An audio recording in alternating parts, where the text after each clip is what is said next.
Likutei Sichot, Chelek Yud Aleph, Sicha Aleph sur Yitro.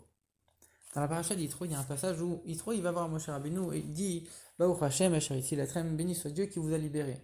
Et les sages y commentent et ils disent c'est un mépris pour le peuple juif et pour Moshe Rabbeinu parce que on voit qu'ils n'ont pas dit Baruch Hashem, ils n'ont pas remercié Dieu avant la venue de Yitro. Alors qu'est-ce que ça veut dire? Est-ce que vraiment ils n'ont pas remercié Dieu et pourtant on voit qu'ils ont fait toute la Shira en sortant de la mer Rouge? C'est extraordinaire tout ce qu'ils ont fait. Comment on peut dire qu'ils n'ont pas remercié Dieu?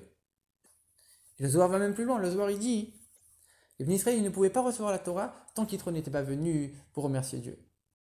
Comment c'est possible de dire une chose pareille? En vérité, on voit que Yitro, comme c'est écrit dans le verset, c'était un Kohen Midian. Pourquoi la Torah a besoin de nous préciser cette précision qui a priori c'est inutile? Kohen Midian, il y a des explications. On dit que c'était un noble de Midian, quelqu'un de très haut placé, de riche, ou alors c'était un prêtre idolâtre à Midian. On sait que la Torah ne vient jamais raconter quelque chose de négatif sur quelqu'un, à la plus forte raison ici sur Yitro. Alors en vérité, c'est en train de louer et de raconter la grandeur d'Yitro. Pourquoi? Si tu dis que c'était un noble, alors ça montre qu'il a lâché toute sa richesse et toute sa place, tous les privilèges qu'il avait pour aller dans le désert où il n'y avait rien, pour pouvoir se convertir et recevoir la Torah. Et si tu dis que c'était un prêtre idolâtre, alors ça veut dire qu'il connaissait toutes les sciences profanes, il connaissait toutes les choses du monde, il avait une connaissance de tous les intermédiaires de Dieu dans ce monde-là, même les plus hauts, et malgré tout, il ne s'est pas trompé. Quand il y a un intermédiaire, un astre, un ange, quelque chose qui est extrêmement élevé, un guilouille de Dieu très élevé, alors à ce moment-là, c'est très difficile de rester fidèle à Dieu, à l'essence de Dieu directement. Et malgré cette grande connaissance que Yitro il avait dans tous les niveaux, il a quand même reconnu Dieu. Et donc ça aussi, ça montre sa grandeur. Et ça, c'est illustré par le verset de Qohélet qui dit la, qu'il y a un bénéfice à la sagesse par rapport à la bêtise. Mina Sirlut, on peut lire la sagesse qui provient de la bêtise. En vérité, Yitro, il a reconnu l'existence de Dieu et la vérité de la Torah après avoir connu toutes les sagesses du monde. Et par ça, il a raffiné et élevé toutes les sagesses du monde qu'il avait étudiées, toutes les choses des nations du monde qu'il connaissait à ce moment-là. Et donc ça montre, ça rajoute un niveau dans la Torah, Yitron, ça rajoute quelque chose de plus dans la Torah qu'il n'y avait pas avant. Et c'est pour ça que les bénis Israël, ils ont eu besoin de Yitro avant le don de la Torah. Il a pu raffiner toutes les choses qu'il avait étudiées avant et faire vraiment l'union entre les choses les plus basses, donc ces choses-là qu'il avait étudiées, avec les choses les plus hautes qui sont la sagesse de Dieu, la Torah. On sait que pour préparer quelque chose, il faut toujours quelque chose qui soit en relation. Et comme le don de la Torah, tout le but du don de la Torah, c'est d'unir le matériel avec le spirituel, les mondes inférieurs avec les mondes supérieurs.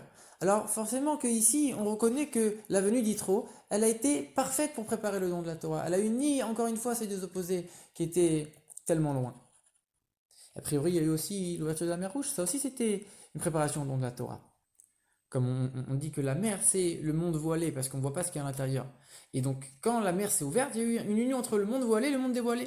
Ça représente les niveaux les plus élevés et les niveaux les plus bas. Donc il y a eu aussi cette union pendant l'ouverture de la mer Rouge.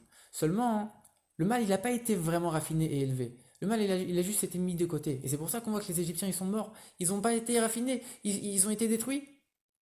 Et c'est pour ça que malgré la grandeur de l'ouverture de la mer Rouge, qu'en plus on voit que ça a été entendu par tous les peuples, et pas seulement entendu, mais qu'ils ont tous vu que toutes les eaux du monde elles se sont ouvertes. Ils ont tous entendu et compris ce miracle extraordinaire, parce qu'il a imprégné toute la création entière.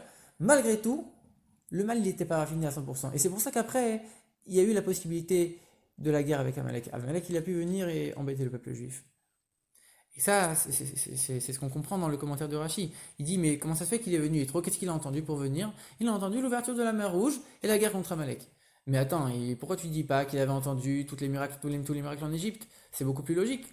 En vérité, non. Il a entendu qu'il y avait l'ouverture de la mer Rouge. Et après, tout de suite après, il y a eu la guerre. Il dit pas la victoire contre Amalek. La guerre contre Amalek. Il a compris qu'après, il y avait encore il y a eu une possibilité de mal. Ça veut dire que il manquait encore quelque chose. Et c'est pour ça qu'il est venu pour dire Baruch Hashem, amener vraiment cette union entre le niveau le plus haut, le niveau le plus bas et permettre ce don de la Torah. En vérité, on sait très bien que, en plus de ça, entre la sortie d'Égypte et le don de la Torah, il n'y a eu que des élévations. Ça correspond au jour du conte du Homer où on fait que s'élever et sortir des niveaux d'impureté pour s'élever pour recevoir la Torah. Comment c'est possible qu'il y a eu une descente, la guerre d'Amalek? En vérité, on voit que c'est grâce à ça que Yitro il est venu. Et donc ça aussi, c'était en vérité une partie de l'élévation. Une partie de l'élévation, et donc c'était obligé aussi de passer par cette étape. Maintenant, on comprend pourquoi on dit que c'est un, un déshonneur pour Moshe et le peuple juif qu'ils ont dû attendre le fait qu'ils reviennent pour remercier Dieu. Parce que il a dit quoi? Il a dit Baruch Hashem. Baruch, ça veut dire faire descendre.